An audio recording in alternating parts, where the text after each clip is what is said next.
Refresher, my name is Grismer. I'm the Seminarian here for this summer. About a year and a half ago, I had the opportunity to do some evangelizing. I ran into a family from North Carolina, and what was interesting about the family was that the father and the mother were atheists because they were scientists, but the daughter and the son were Christian. I was like, well, that's odd. So I started talking to them some more. And the little girl, the young girl, or the young lady, 12 years old, she's like, well, I'm a Christian. I go to church with my grandma. And her brother, 10 years old, he said, yeah, me too. And then their little brother, Johnny, 7 years old, looks up at his dad and says, Dad, what am I? And I was like, wow. I'm about to witness something here. I'm about to witness a defining moment in this kid's life. He's looking to his father to say, Dad, what am I? Help me to define who I am and what do I believe? And if you've seen the new movie Inside Out, it's what we would call core memory. And as I sat there, stood there, the father looked at the son and said, you know, Johnny, you're 7 years old. You have a lot of time to figure out what you want to believe. And my heart was broken. Because each and every one of us desire to be defined. We desire to have those defining moments to tell us who we are. But we often look in the wrong places. Oftentimes we forget to look at the one who created us, our Father, God. So I'd like to share with you just 3 defining moments for me as I prepare to get ordained. I look back and I see these defining moments that God showed me who He desires me to be. Right? And each of us have these moments in our lives. We just have to take a look and ask the Lord, where is it that you define me? The first one was in 2008, June. There was a tragedy that struck my family, and I went to the Adoration Chapel, confused, brokenhearted. And as I knelt there before the Lord, I realized that it was only Jesus who could give me comfort. Because my entire family was hurting. They were suffering. Up until that point, I could go to them and I could say, hold me, hug me, console me. But I couldn't do that. It was Jesus Christ in that Eucharist who was the only one that could define me, that could console me. So I made a promise to the Lord that I would start going to Mass for my family every single day. I was 18. I didn't realize that meant I would join the seminary. But God not only holds us to our promises, but He helps us in our promises. A week later, I was at World Youth Day, and I felt this stirring in my heart. The stirring that was already placed in my life. It was placed in my life during my confirmation, which happened about 3 years earlier. I was 15, I was a sophomore in high school, and when Bishop Dorn anointed my head with oil and called me by my confirmed name, it was as if everything left my mind, everything left my senses, and all I saw was the word priesthood. I knew at that moment God was asking me, was calling me, that He had set me apart to become a priest. But being 15, I wasn't so into that. So I struggled for those 3 years. That tragedy struck my family 3 years later, so I was 18. I went to World Youth Day. I come back. I went on a retreat with a diocese called First Call. And it was there that our Blessed Mother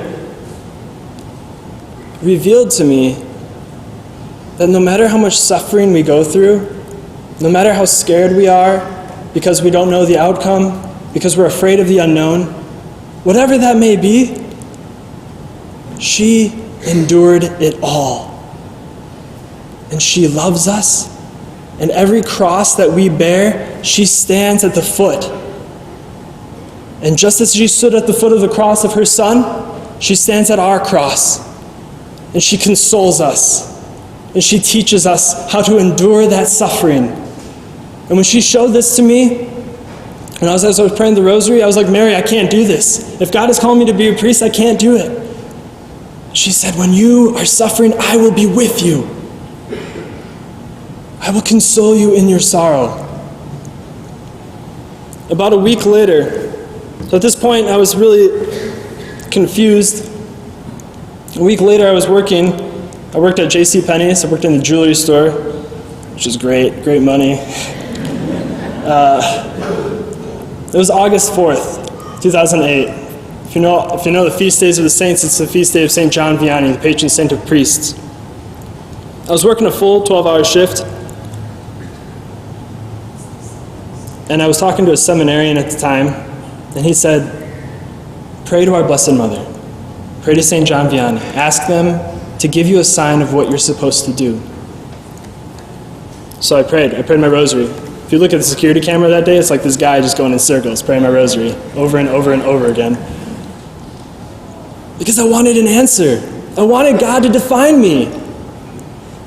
So as I'm praying, about 10 minutes after I finish, this guy walks up, and he's like, hey, I need some help with my watch.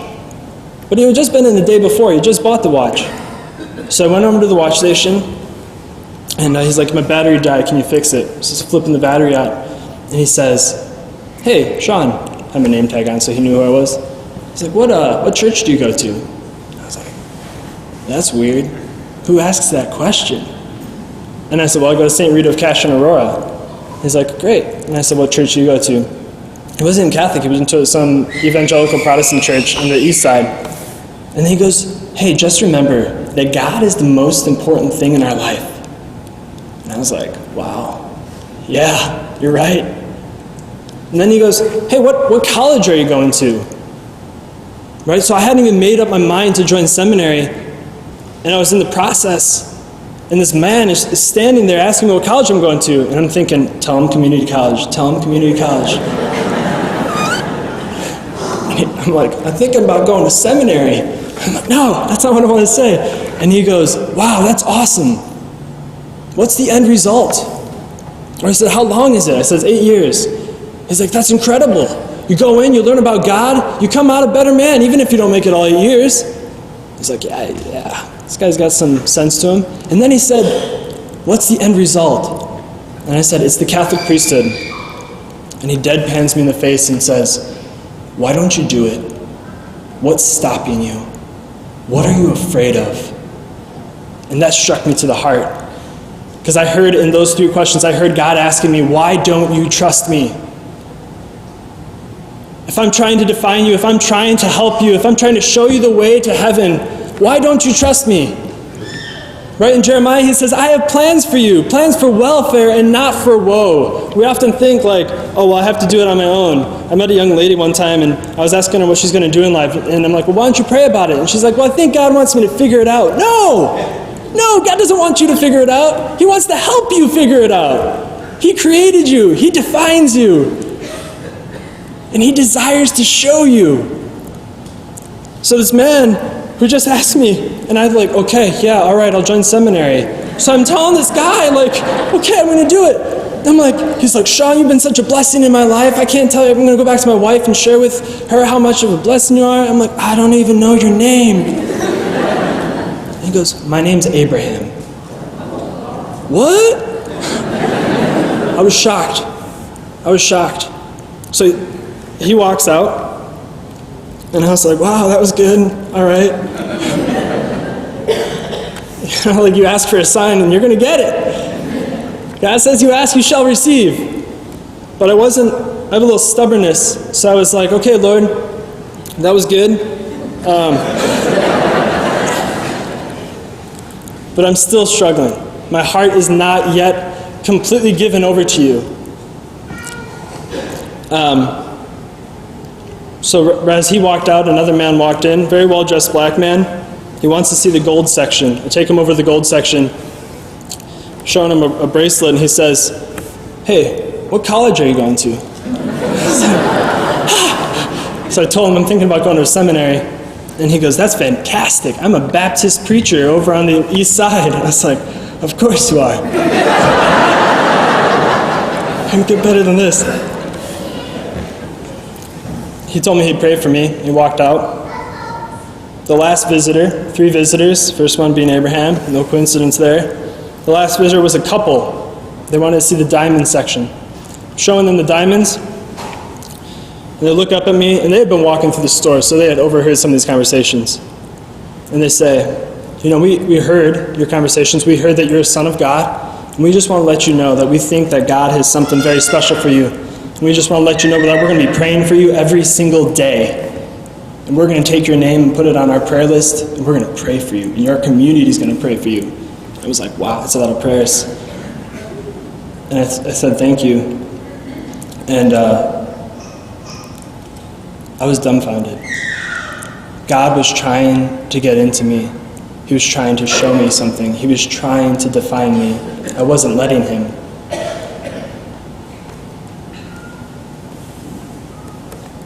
Why was I afraid to let God define me? Because I didn't know what was ahead of me. I didn't trust him. What has God shown me through those three visitors? I went to every single section of the jewelry department.